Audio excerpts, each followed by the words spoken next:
All right, y'all. Welcome back to another episode of Juice with Judy Unfiltered. Today, I have a very special guest here. Can you introduce yourself to the people? Sure. I am Leland. You may or may not know me, but this is my sister. You gonna tell them what you do? Tell them a little bit about Oh, yourself. Interesting. I'm a performance coach for high performance individuals who have either executives, CEOs, business owners, entrepreneurs that are looking to improve their overall health from the inside out to attract more in their business, in their personal life, and even their relationships as well. All right. So today's topic is marriage in 2025. Is it an outdated tradition or is it still the goal? And my first question is, when you hear the word marriage, what's the first thing that comes to mind? Hmm. Love, pressure, trauma, or security? Also, I had to pick out of those four. What's the word that comes to mind? Love, pressure, trauma, Or or security? security. Hmm. Love. Most would try to say that men marry for security, but love is the first thing that comes to mind when I think of marriage. Okay. So do you think marriage means the same thing it did 20 to 30 years ago? Does it mean the same thing? No. It doesn't mean the same thing that it meant maybe 20, 30 years ago. But does it still have the same desired outcome from its origin? Yes. Okay. Why do you think more people are delaying or avoiding marriage now? Hmm. I think more people are delaying and avoiding marriage because they're delaying work from themselves. I feel that they are being disingenuous in their own self-work, that a lot of the information comes from trauma and trauma that they receive from other people, such as online.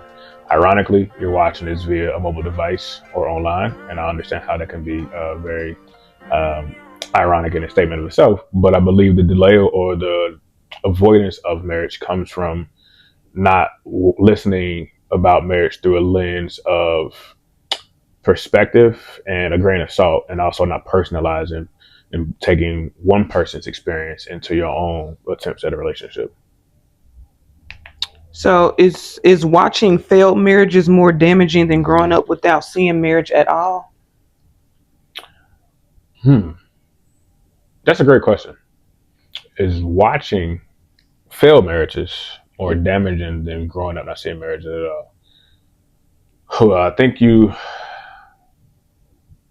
Hmm. Excuse me. Watching a failed marriage allows you to watch marriage.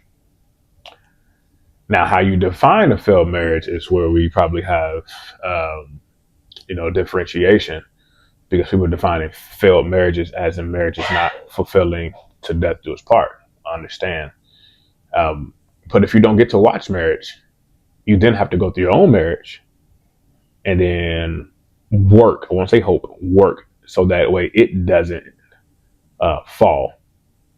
But a failure in a marriage is only deemed a failure if you, as a person, haven't grown individually within that marriage, even if you do grow apart. So should marriage still come with traditional roles or are those outdated as well?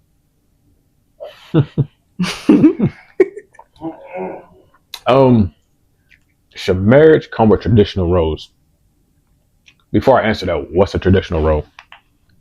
I know some people would say like the man should like take out the trash or something like that, or the woman wash the dishes or cook or stuff like that. That's too superficial. Give me a deeper example on what traditional marriage may look like, what you think it may be, or what your followers may be have said they think a traditional marriage looks like. I would say the husband leading or providing, Mm, and the man being able to provide so that the woman can then follow. okay, so I'm going to answer your question. I'm only asking questions to help Yeah. not only the audience, but it'll help you jog a little bit to what is traditional marriage. What did it mean? So when I speak about marriage, I speak about marriage from a biblical standpoint, being that I'm in discipleship and then into ministry, and also someone who's been married twice. Right. I think I can speak from this. Marriage, well, the man's role, an order by God. At first, a man was given a will, a work, and then a woman last. All right. So his will was God's will. A work was obviously his work, and then the woman was to help come along and be his helpmate. So in that, he needs to have a will and he needs to have a work in order to make sure that he has his woman alongside of him. That's where the provision comes in play. Provision in the general or worldly aspect is to provide, do these things, take this trash out, do the heavy lifting as a man. But that's not provision as completely is. So a traditional marriage in the worldly sense fulfills those things. Do the garbage, work a lot of labor, make it a soft life. I hate that term. Me too. For a woman. But a traditional marriage is yin and yang. In the word, a traditional marriage would be when he's following the Lord and she's following him because she's submitted to the Lord and he's submitted to the Lord. So therefore they both submit and then they follow each other because she's following behind him. He then is able to lead her in a traditional way because order has already been set. It's not nowhere in there in Ephesians that Paul say a man is to take out trash, do all the work, do the heavy lifting. A man is supposed to submit unto himself and his wife as Christ did to the church. And a woman is supposed to submit unto Christ as well. So therefore she submits to her husband. None of that defines any kind of roles. Right. It defines what they should be doing as individuals within the confinement of the covenant of marriage. Now you get inside of those roles because the world's they want the answer. What does that mean? Okay. Traditional marriage is that a man provides with a purpose. That's his provision. What is his purpose? So if a guy was wanting to approach you and court you, if he can't recite his purpose for you, you then can't submit unto his purpose. Right. You can submit unto the Lord, but if a man comes along and can't recite a purpose toward you, for you, you can't submit unto him because there's nothing to submit to. Right. But your submission goes to the Lord. That doesn't mean he's not a good fit. You have to help him find his purpose. But that's where some women fall short at. Well, you ain't got nothing going on. Your role, if you are a wife, is to help him figure that out. Right. So how is a traditional role supposed to be met if you're not being traditional in what God called you to be, which is a helpmate of him?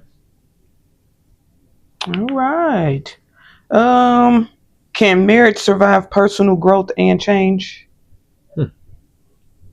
Yeah, I think we just talked about this actually before we got started. I like that. Can it survive personal growth and change? If it can't, it's not a strong enough marriage on foundation, which means it's not rooted in it. I'm always going to refer back to the word. Right. Because that's where I am in my life. And, my first two marriages, had they been rooted in Christ, the outcome probably would be different. But nevertheless, we grow. So that growth and change and personal change, what we're talking about, allows us to then have a different perspective on how we approach things. So marriage should survive personal growth and change. If you're the same person that you met your partner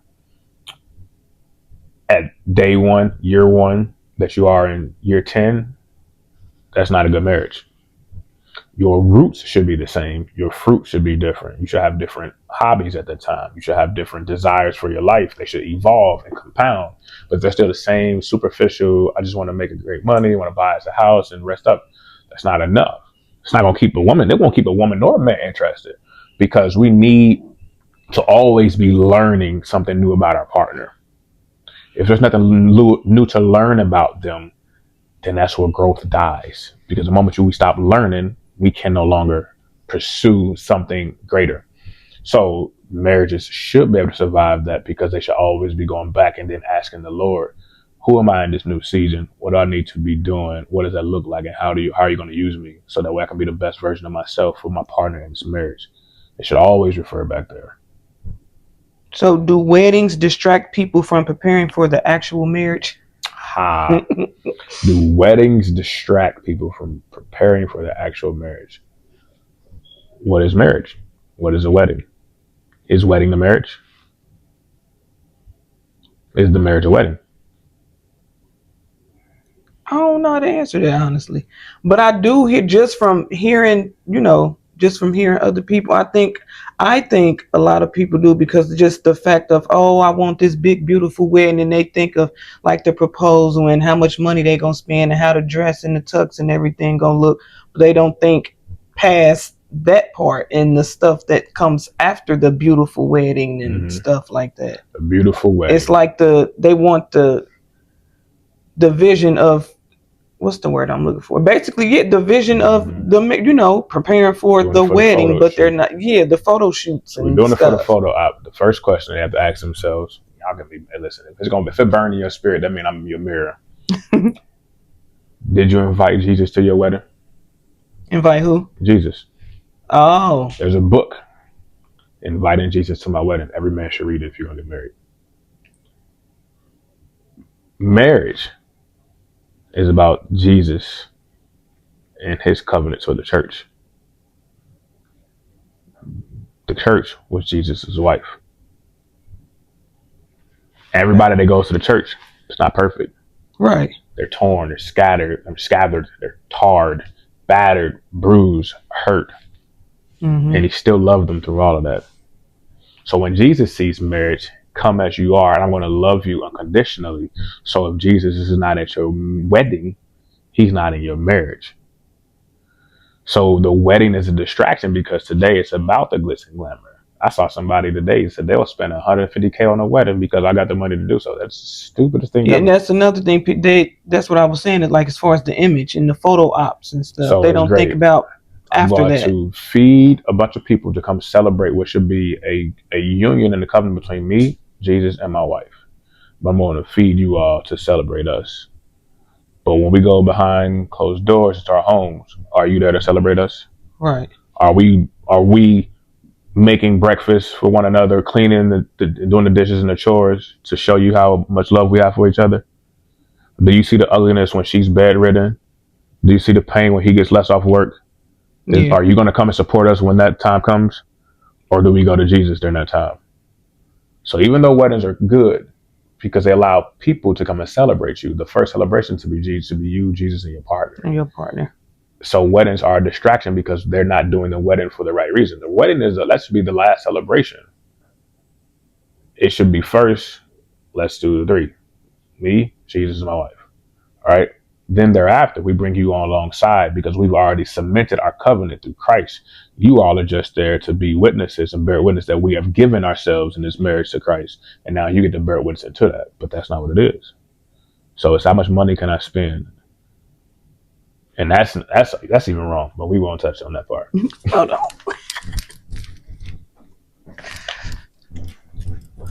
Okay, so my next question is, well, see,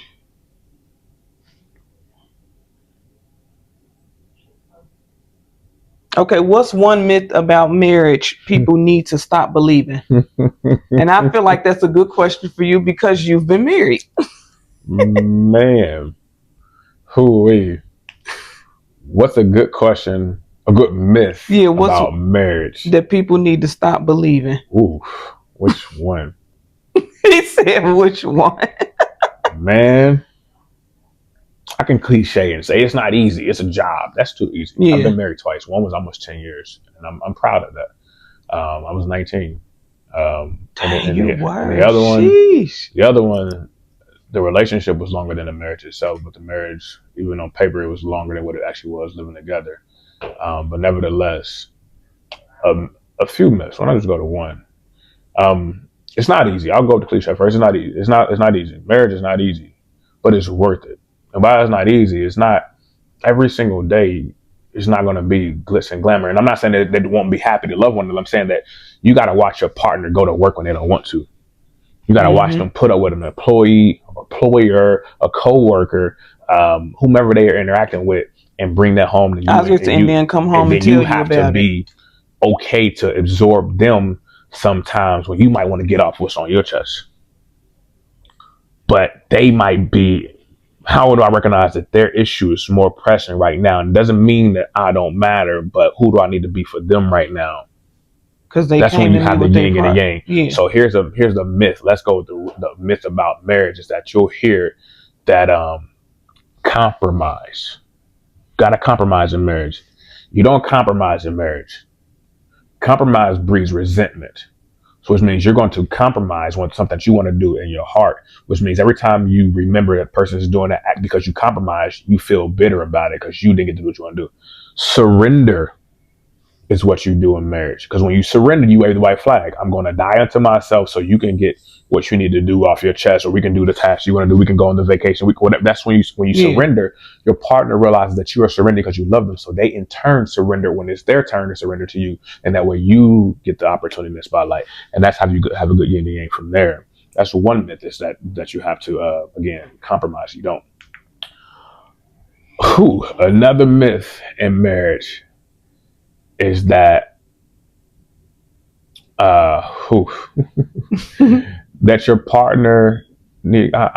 This one gets on my nerves because it goes against the word, and it also goes against what actually happens as people. I want somebody to be obsessed with me. Obsession, the word tells us not to be obsessed with no one but him first of all, and then understand what obsession means. Obsession means extremely clingy. Nothing else matters but my person. I'm so into them. You lose identity. I sat in a divorce recovery group in 2024 with a brother who'd been married 30 something years. 30 something years, he getting divorced. He in the same spot as me. We same, bro. Right? But you just a lot older. Right. Getting divorced. And his reason for divorce is neither here nor there. His wife cheated on him with a woman 11 years in. He saved another 20 some years for the children. That's why he stayed. But coming out of that marriage, he didn't have an identity of himself. Because his identity was her. Was his wife. Right. In 30 something years, he had no identity of himself. You know how poor you have to be and feel to spend 30 years with someone and have no identity because you are obsessed with having the world revolve around. And this happens in parenting too. We make our children the center of the universe. When they leave home, if the world doesn't treat them like that, they flock back home because they're pain and torn. Yeah. We make them the center when we don't need to make them the center of the universe because they're not. So when you make your partner the center of the universe, it doesn't mean that they shouldn't be a priority. It should be God. It should be self. And then it should be your partner. This is the order. It's not, you don't love them. If I don't love myself, I can't love them. Mm-hmm. If I make them the priority, I'm not making me a priority. So understand when they say, we want to see mama angry. You don't want to see any of the partners angry or upset or not getting what they deserve, because then everyone suffers. I remember telling my partner, my ex-wife, that I don't feel appreciated by those in the home.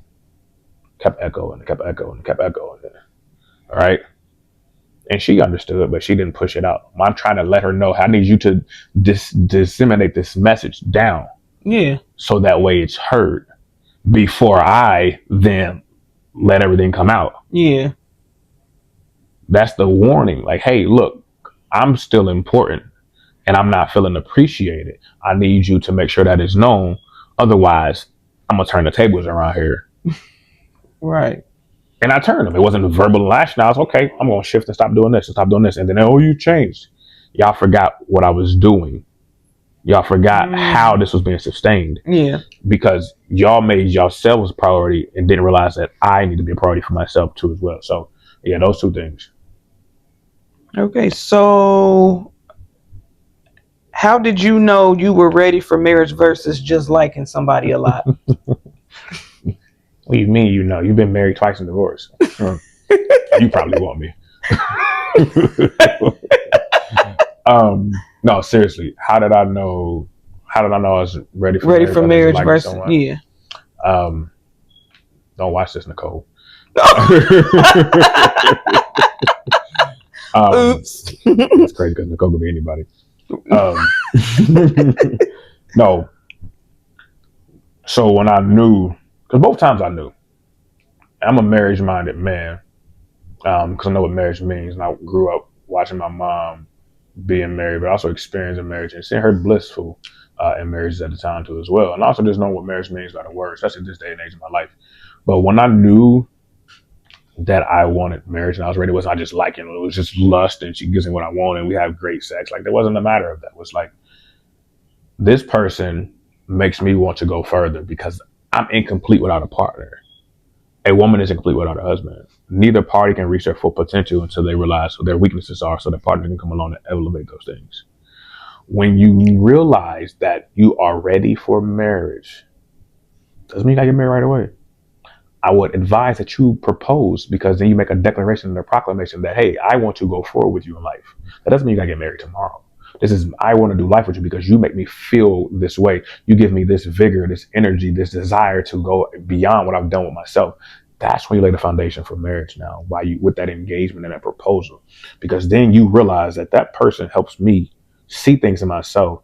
And as long as I'm able to, while I'm seeing those things in myself, that there's still work to be done with myself, because I need to, my identity, our identities change when we're with someone, and to a degree, in terms of like, okay, who am I alone? And then who am I in a relationship? Those are two separate identities. So when you realize a relationship, me needs to do a little bit less of this, do a bit more of this. You realize, am I ready for marriage? If I'm acquiescing to these changes in the union that we're building, you're ready for marriage, because that's what marriage is every single day. Is every time that my partner comes with a pivot, when someone pisses them off at work or whatever it may be, can I shift myself to posture up to be what they need me to be in that moment?